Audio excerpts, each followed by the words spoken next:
Sabuk pengaman di kursi penumpang dilengkapi dengan loop kain, dan saat sabuk ketarik, jahitan pada loop akan robek. Potongan kain ini bisa membantu melindungi penumpang.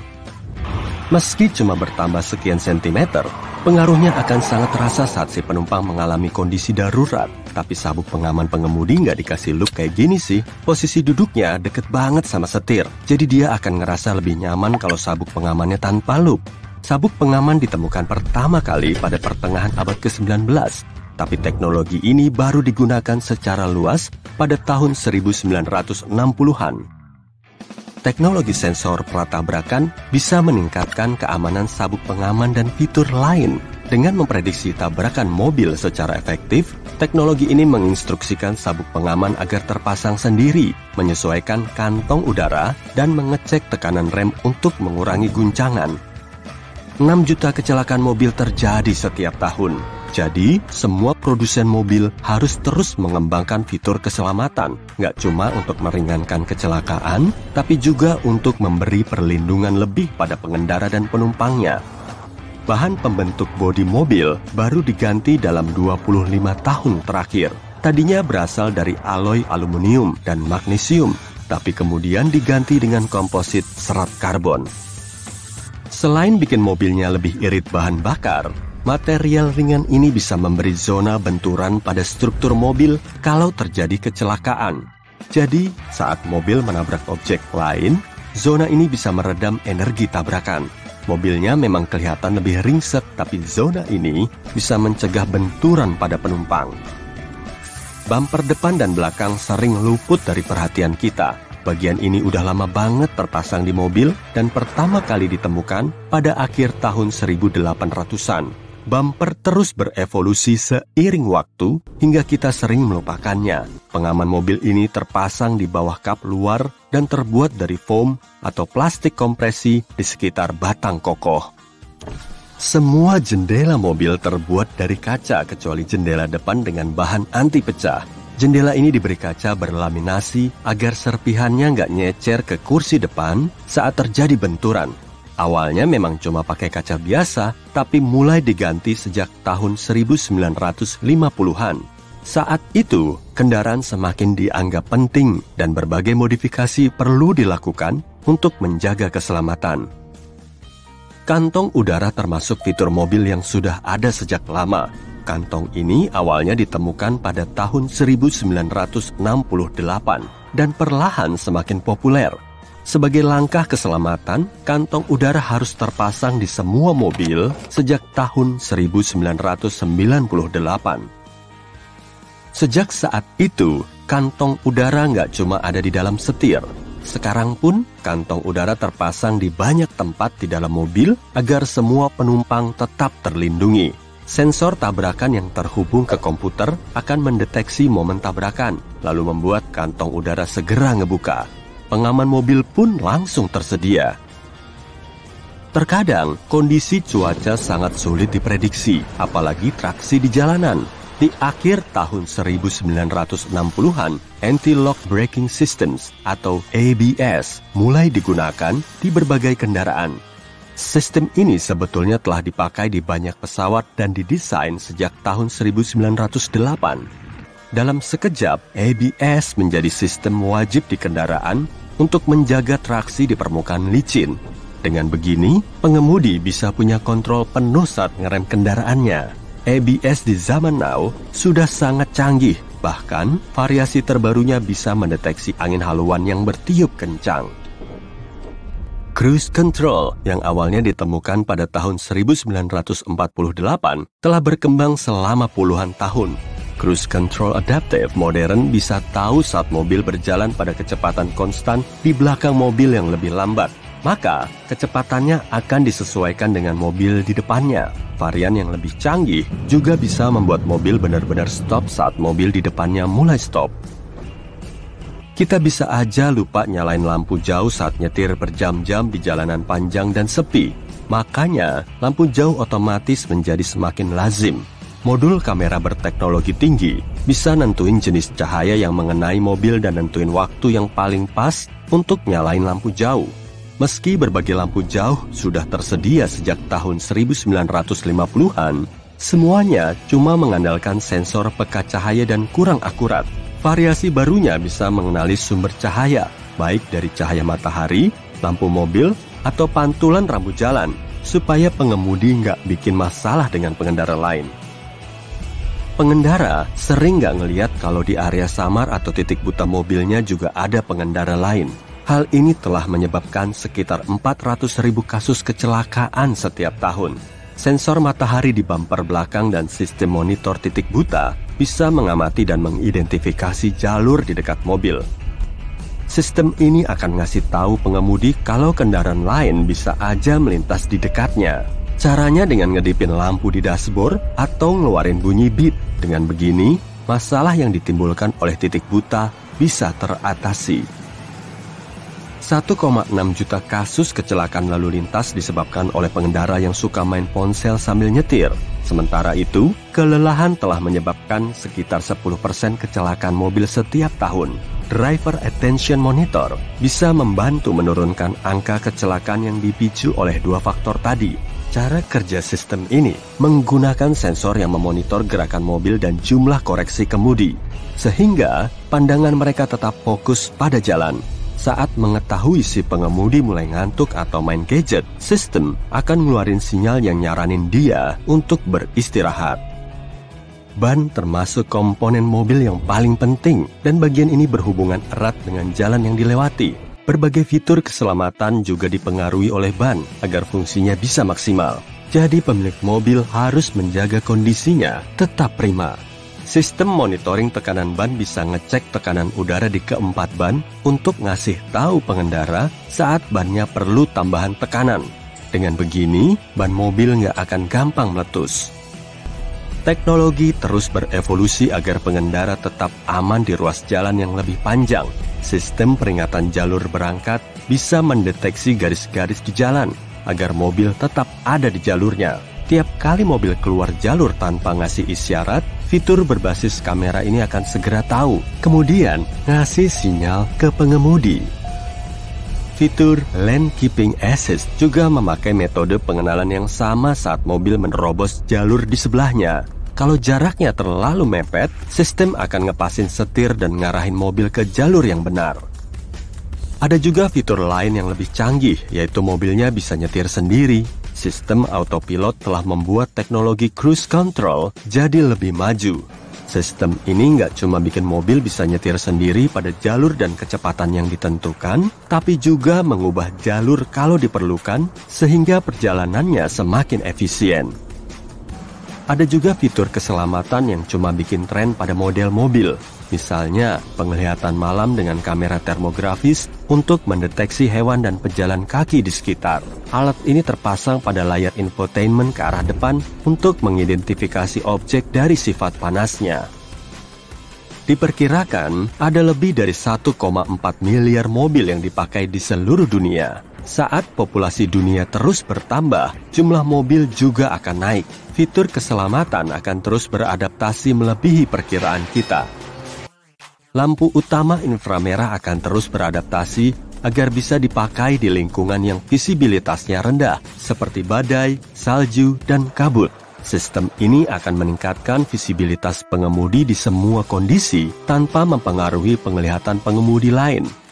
Sistem driver override akan bisa memonitor dan mengidentifikasi perilaku manusia dalam waktu dekat, entah karena kecerobohan pengemudi di jalanan atau untuk menjaga keselamatan lain. Mobil akan diberi kontrol penuh agar penumpang dan pengemudi tetap selamat. Kaca depan augmented reality sudah mulai dikembangkan. Fungsinya untuk memancarkan pantulan indikator dari dashboard ke kaca depan. Mungkin semua tanda peringatan dan penunjuk arah pada peta akan muncul di depan pengemudi supaya pandangannya tetap fokus pada jalan. Kantong udara kemungkinan besar nggak cuma dipakai untuk menjaga keselamatan penumpang di dalam mobil, tapi juga bisa diaktifkan dari luar mobil saat sistem mengidentifikasi tabrakan. Lalu, alat ini akan ngebuka dan menutupi seluruh bagian luar mobil untuk mengurangi benturan secara drastis. Pasti teknologinya bakalan canggih banget, dan bodi mobil nggak perlu dipoles lagi pasca tabrakan. Teknologi masa depan diprediksi akan berkembang pesat. Mobil akan punya bentuk komunikasi khusus dengan mobil lain. Bakal kayak apa ya kalau mobil bisa saling berkomunikasi? Mobil-mobil itu mungkin akan saling bertukar informasi saat mengidentifikasi blok jalan, masalah di jalan, atau pola cuaca yang mengganggu. Dengan begini, kendaraan tersebut bisa melewati rute yang paling aman dan efisien. Berbagai produk di rumahmu ternyata nggak cuma punya satu fungsi loh. Ada banyak fungsi lain yang mungkin belum kamu ketahui. Dan kita akan membahas beberapa di antaranya, plus barang sehari-hari lain yang selama ini luput dari perhatianmu. Oke, langsung aja kita mulai. Banyak gunting dapur masa kini punya lubang bergerigi di tengah gagangnya. Kamu bisa menggunakannya untuk motongin bumbu dari ranting kerasnya seperti daun thyme, rosemary, dan kucai. Dengan begini, kamu bisa lebih hemat waktu daripada cuma metikin satu persatu dengan tangan langsung. Kamu juga bisa memakainya untuk metik bunga mawar. Tapi jangan lupa, ilangin dulu duri tajamnya ya. Pembuka kaleng soda bisa dibalik loh. Kamu bisa masukin sedotan ke situ tanpa perlu memeganginya saat kamu minum. Pembuka yang nggak lepas ini sebetulnya menggantikan tab cincin tarik yang dibuat pada awal tahun 1960-an. Tahun segitu, kamu udah lahir belum? Nah, tab seperti ini bisa sangat runcing dan gampang terselip, sehingga bisa membahayakan orang lain. Tapi di zaman now, tab ini bisa dikasih sedotan. Kamu juga bisa meniup gelembungnya dan bikin minumanmu tumpah-tumpah. Saat beli baju baru, kamu pasti pernah nemu kantong plastik berisi kancing serep dan potongan kain kecil kan? Meski bisa dipakai untuk menambah lubang, kain ini juga bisa nunjukin efek pembersih pakaian pada bahan khusus. Selain itu, kamu bisa ngetes siklus pencuciannya sebelum benar-benar nyuci pakaian barumu. Tapi kalau kamu mau ngelap ingusmu pakai kain ini, aku nggak bisa ngelarang atau memintamu sih. Kamu bisa memakai obeng sebagai pencungkil saat kamu kesulitan mindahin barang. Sejumlah obeng punya gagang segi 6 yang bisa muat dimasukin ke kunci pas atau kunci Inggris. Alat ini juga bisa menambah torsi seperti linggis. Jadi, tanganmu nggak perlu ngeluarin banyak energi kan? Sebagian dari kita tentu nggak begitu kuat. Terbukti masih ada banyak orang yang kesulitan saat ngebuka tutup botol minuman. Nah, solusinya bisa pakai karet gelang multifungsi. Ikatkan karet gelang di sekeliling tutup botol agar genggamanmu lebih kuat. Eskalator punya sikat hitam untuk membantu fungsi garis kuning pada anak tangganya. Dengan begini, posisi berdiri kita nggak akan terlalu mepet ke area berbahaya. Terkadang kita bisa ceroboh hingga pakaian kita nyelip ke sela-sela anak tangga dan tepiannya. Jadi, sikat ini menjadi penghalang kecil untuk mengantisipasi hal-hal yang nggak diinginkan. Sikat ini juga bisa menangkap bulu serta menghalau benda kecil lain dari celahnya. Celana jeans umumnya punya fitur fungsional yang lumayan sentimental. Rivet logam pada saku bisa mengencangkan bagian yang mudah robek. Dan dengan rivet ini, jeansmu bisa lebih awet. Tapi nggak semua celana jeans dipasangi rivet sih. Banyak celana jeans masih punya saku kecil di atas saku utamanya. Saku ini dulunya dipakai untuk naruh jam saku. Tapi jam kayak gini udah jarang dipakai. Dan banyak orang masih memakainya untuk naruh koin, cincin, atau flash disk. Fitur yang satu ini udah kelihatan jelas lah ya.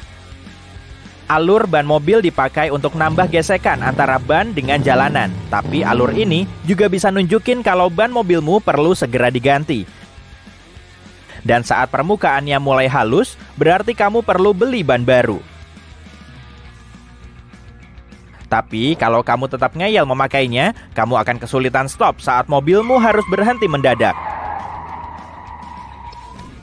Selain untuk naruh makanan sebelum sampai rumah, wadah makanan take away dari restoran Chinese juga dibuat agar bisa dimasukin ke kulkas. Wadah ini bisa dipakai sebagai piring instan agar kamu nggak perlu mikirin piring kotor setelah makan. Asik! Modelnya sendiri dipatenkan pada tahun 1894 untuk mengangkut tiram kupas yang juga dikenal sebagai ember tiram. Kemudian bentuknya ini diadaptasi lagi agar bisa dipakai sebagai wadah makanan anti bocor. Saat naik pesawat sambil menatap keluar jendela, kamu pernah ngeliat lubang kecil kayak gini nggak? Biasanya sih letaknya agak di bawah dan namanya adalah lubang nafas. Lubang ini dirancang untuk menyamakan tekanan udara di dalam kabin bertekanan dan atmosfer di luar, terutama saat pesawat berada di ketinggian. Lubang ini juga bisa ngeluarin udara lembab di sela-sela panel agar jendelanya nggak mengembun, yang nantinya malah menghalangi pandangan kita keluar jendela. Dan pastinya, kamu nggak bisa bikin gambar random di permukaan kacanya saat nggak ada embunnya. Alat ini pertama kali diproduksi pada tahun 1956 oleh perusahaan Jepang. Keren kan? Dan mereka mendapat inspirasinya dari coklat batang yang bisa dipatahin. Cuma bedanya, cutter ini jelas nggak bisa dimakan. Kebanyakan pita meteran punya lubang di bagian ujung. Dan namanya adalah nail grab. Kamu bisa memasukkan lubang ini paku atau sekrup agar proses mengukurmu lebih gampang. Nggak perlu lagi bantuan orang lain kan?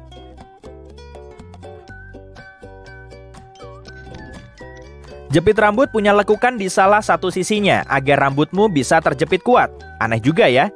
Pasang bagian yang lurus menghadap ke atas dan yang berlekuk mengarah ke bawah ya. Aksesoris ini dinamakan dengan bobby pin dalam bahasa Inggris karena pada tahun 1920-an gaya rambut bob sangat populer. Padahal pin ini sudah ditemukan sejak abad ke-19. Meski gaya rambutnya sudah ketinggalan zaman, pinnya masih digunakan loh. Oh iya, kalau kamu mau mandi, sebaiknya lepas dulu semua jepit rambutmu ya, biar nanti nggak nyangkut di tangan. Kamu pasti pernah ngelihat bintik-bintik hitam berpola di tepian kaca mobil dan bus kan? Nah, itulah yang disebut dengan frit atau cat keramik. Fungsi utamanya yaitu untuk melindungi kaca dari sinar ultraviolet. Frit ini juga mampu membuat permukaan kaca lebih kasar untuk memperkuat daya rekat. Kalau kamu ngelihat gumpalan lengket berwarna pink di pojokan, sebaiknya jangan dipegang deh. Itu pasti permen karet bekas. Bagian bawah gembok biasanya diberi lubang kecil dan jumlahnya bisa 1 atau 2. Lubang ini bisa ngeluarin tetesan air hujan yang terjebak di dalam gembok. Fitur pengering mini ini juga mampu mencegah karat atau beku di bagian dalam gembok. Dan kalau gembokmu macet, kamu bisa memasukkan produk berbahan minyak ke dalam lubang untuk melumasinya.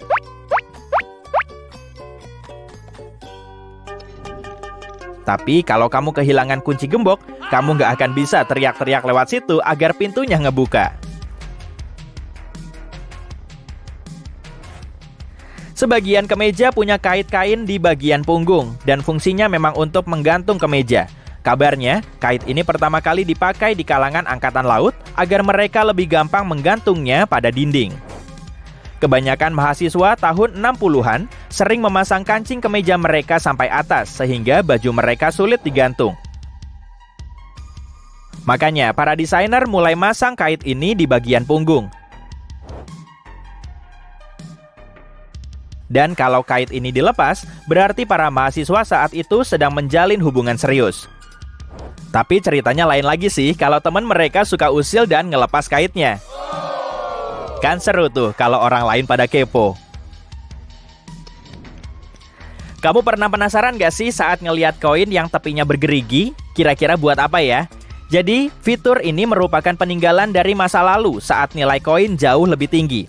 Para pemalsu bisa gampang mengikis pinggiran koin, kemudian menjualnya sebagai koin emas atau perak biar dapat cuan. Gerigi ini dibuat agar kita lebih mudah ngebedain koin asli dengan koin yang sudah dikikis.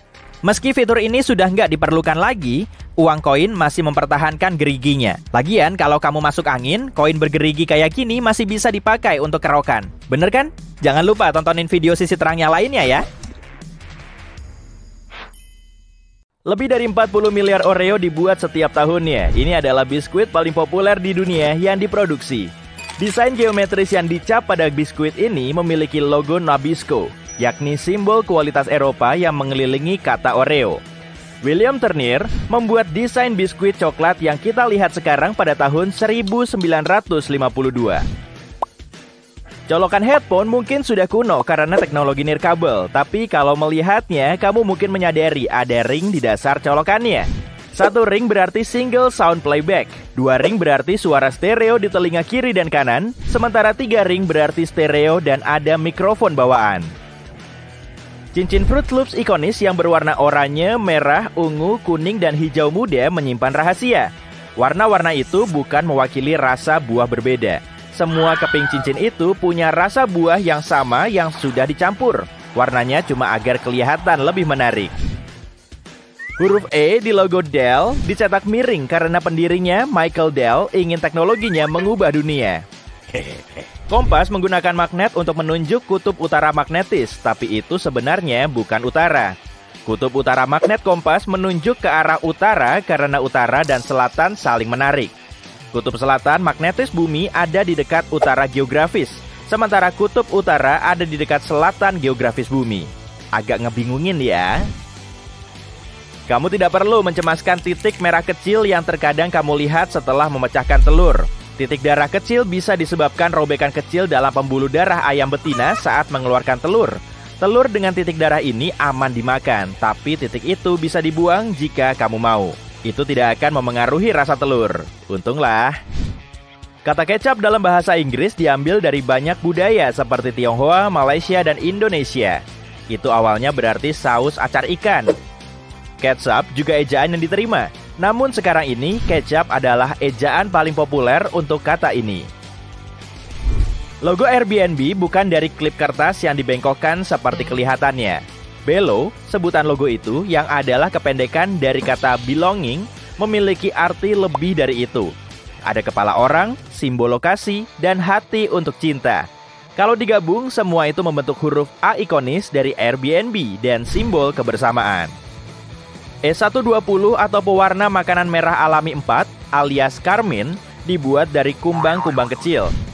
Zat ini digunakan untuk mewarnai apapun dari kue dan permen bahkan sampai minuman.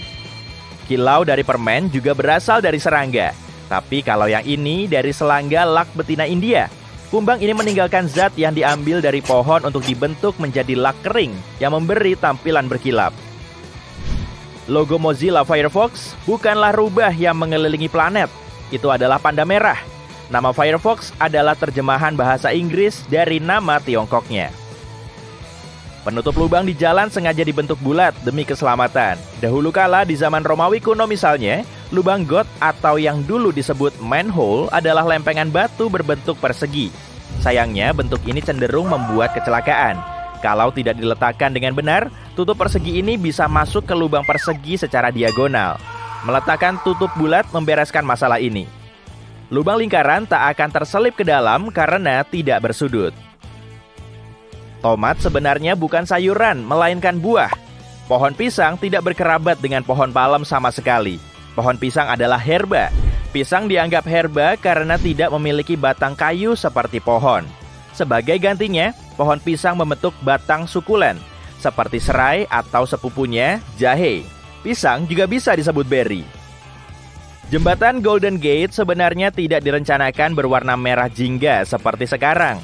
Warna asli jembatan ini rencananya ada banyak, misalnya hitam dengan garis kuning atau bahkan warna permen, agar bisa terlihat oleh kapal dan pesawat yang lewat, terutama di San Francisco yang sering berkabut. Tapi bahan baja yang datang dilapisi warna dasar jingga untuk melindunginya dari karat. Lantas arsiteknya memilih warna jingga internasional itu dan melekat sampai sekarang. Kaki di belakang keyboard bukanlah desain ergonomis untuk membantu pergelangan tanganmu bersandar lebih baik. Terlalu lama menggunakan kakinya ini bisa membuat pergelangan tanganmu lelah dan sakit, juga memperlambat ketikanmu. Kaki engsel ini ada cuma untuk membantumu lebih mudah melihat huruf dan angka jika kamu tidak bisa mengetik tanpa melihat. Warna cabai tidak menunjukkan rasa atau tingkat kepedasannya. Biasanya semakin kecil cabai, semakin pedas rasanya. Rasa pedas bukan berasal dari bijinya, seperti yang kita percaya selama ini, melainkan dari membran putih yang di tengahnya itu. Tersembunyi di dalam logo Gunung Toblerone, ada gambar beruang berdiri dengan kaki belakangnya, hendak memakan orang yang teriak di sana. Haha, enggak kok. Alasannya beruang adalah bagian penting dari Bern, salah satu kota terbesar di Swiss, tempat penemunya menciptakan coklat segitiga itu. Toblerone juga diambil dari nama keluarga pendirinya, Tobler, dan kata dari bahasa Italia, toron, yang berarti madu dan nougat almond. Ruang di bawah cup mie berfungsi untuk melindungi mie saat didistribusikan. Teknik ini disebut suspensi tengah. Itu bukan hanya untuk melindungi mie di dalam cup styrofoamnya, tapi juga membantu mie lembut merata dan cepat. Meski kamu pikir lubang di bawah pulpen tidak ada fungsinya, sebenarnya ada loh. Lubang ini disebut sistem ventilasi yang membantu tinta mengalir lebih lancar. Dengan begini, tekanan udara yang lebih rata terbentuk di dalam dan di luar pulpen, membuat tinta lebih mudah mengalir ke ujung pulpen. Salah satu logo paling populer dalam dunia sepeda memiliki benda tersembunyi di logo terkenalnya. Di dalam tulisan Tour de France, ada seorang pesepeda bersembunyi di huruf O, U, dan R-nya. Penahan logam di bagian atas selang di SPBU punya desain unik untuk pencegahan kalau-kalau terjadi kecelakaan. Jika pengemudi lupa selangnya masih nyantol di tangki bensin lalu pergi, penahan magnetis itu akan terpisah tanpa merusak pompa bensinnya. Logo Wendy didesain dari putri pendirinya, Dave Thomas. Namanya juga berasal dari panggilan putrinya, tapi logo itu menyimpan makna lain. Kerah Wendy berbentuk tulisan mom atau ibu. Secara tak sengaja, Wendy's menjadi restoran yang terasa nyaman seperti di rumah dibandingkan resto-resto lainnya. Menemukan lajur yang tepat saat mencari jalan keluar selagi menyetir terkadang bisa membingungkan, terutama di luar negeri. Coba perhatikan sisi jalan yang memiliki pelang exit. Pilihlah jalur itu. Beberapa pasta gigi punya segel kecil yang harus dilepas sebelum digunakan. Alih-alih melepas lapisan foil, kamu bisa membuka foilnya pakai tutup pasta gigi yang punya bagian runcing di atasnya. Camilan Tostitos punya simbol tersembunyi tepat di tengah namanya. 2T di tengah logonya mirip dua orang yang menikmati Tostitos dengan semangkuk salsa. Mangkuk salsanya berwarna merah dan membentuk titik di huruf I. Salah satu patung paling populer di dunia, patung Liberty, berfungsi sebagai mercusuar yang beroperasi penuh selama 16 tahun. Namun, lampunya hampir tak terlihat, bahkan dari Manhattan sekalipun. Pada tahun 1901, patung itu akhirnya dinonaktifkan sebagai mercusuar. Turis bahkan bisa mengunjungi obornya untuk melihat pemandangan kota yang menakjubkan. Tapi ada kejadian yang bikin obor patung Liberty rusak pada tahun 1916. Lantas obor itu ditutup untuk umum. Jika ada label "Do not remove under penalty of law" di kasurmu, itu bukan diperuntukkan bagi pembeli atau membatalkan garansi jika kamu melepasnya. Pada tahun 1900-an, produsen membuat isiannya dengan apapun. Bulu hewan, kasur rumah sakit lama, atau pakaian. Hal ini tidak menjadi masalah pada saat itu. Label itu dibuat oleh hukum yang ketat agar produsen berhenti menggunakan bahan daur ulang dan menjualnya sebagai kasur baru. Baguslah. Simbol Toyota bukan sekedar sembarangan cincin yang digabungkan. 3 oval yang tumpang tindih itu melambangkan persatuan hati pembeli dan Toyota. California Sushi Roll dibuat dari rumput laut, nasi, mentimun, alpukat, dan daging kepiting. Tapi ternyata itu bukan daging kepiting. Surimi adalah daging kepiting tiruan. Dibuat dari ikan putih yang dihaluskan dengan gula alih-alih kepiting asli. Campuran ikan ini kemudian dipanaskan dan dicetak. Logo Beats hanyalah berupa huruf B kecil di dalam lingkaran merah. Lingkaran itu mewakili kepala manusia dan huruf B-nya adalah headphone. Titik hitam kecil di sekitar pinggiran jendela mobil disebut frit. Frit adalah enamel yang dicat hitam dan dipasangkan pada kaca depan saat proses produksi. Frit menghalangi sinar ultraviolet dan membantu meratakan suhu di antara logam dan kaca. Ada 24 simbol yang tersembunyi di logo Unilever. Yuk kita hitung. Matahari, merpati, tumbuhan, percikan, cabai, sendok, mangkuk, bunga, es krim, tangan, rambut, bibir, putaran angin, ikan, pakaian, lebah, partikel, kemasan, transformasi, ombak, DNA, pohon palem, hati, dan mungkin siklus kebajikan. Ini mewakili segala hal yang diyakini dan diproduksi oleh perusahaan itu. Kenapa ada DNA ya? Jepit rambut bobby pin dirancang agar bagian zigzagnya menyentuh kulit kepalamu, bukan bagian ratanya. Ini membuat cengkeraman jepit lebih kuat sehingga lebih lama bertahan di rambut. Nggak bener kok kalau nama jepit rambut ini diambil dari konstabel London modis bernama Bobby. Aku ngarang.